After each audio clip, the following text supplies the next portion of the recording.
My son was due to start school in September 21, but my school that I worked at was not my local primary school, and so we had to look at other schools to see which would be most appropriate for him to start.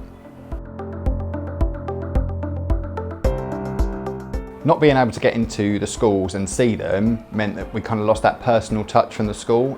You can look at the websites, but they don't give you that real kind of personal feel on whether you can see your child in a school. Once we started looking at school websites, it started to become clear that schools had started to try and give that experience of a tour. The videos across the different schools we looked at did vary quite a lot. Some were done by children, some were obviously done in-house, and some were done more professionally. For us, the one that stuck out the most was Coppice Primary School. The video was really well shot, but sort of beyond the sort of professionalism of that, it was the way that it captured all of the parts of the school that made you feel part of it, as if you were there and you could really place your child there. Some of the other problems that arise are the sort of timescales to do the tours. You try and offer it, but you've only got a finite amount of time. Lots of people work, so it doesn't always tie in with them.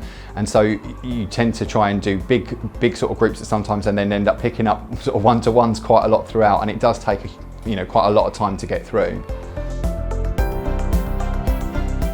Watching the Coppice video, there were some really sort of strong points. I think the way that the head teacher described the school and really felt personally attached to it, you felt like you could really invest in him.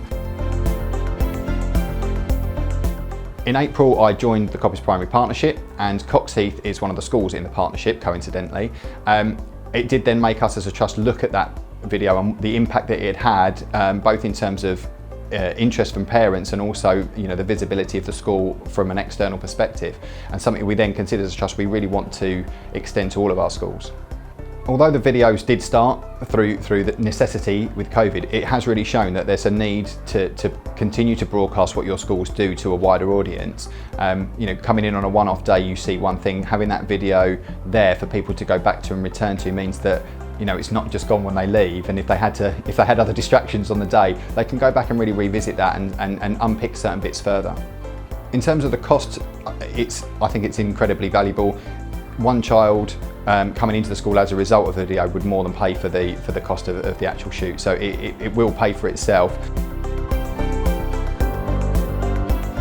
If you're considering having a video made, I would really recommend getting it done by someone who knows what they're doing and someone who can actually really capture the best bits, and Captive8 definitely did that.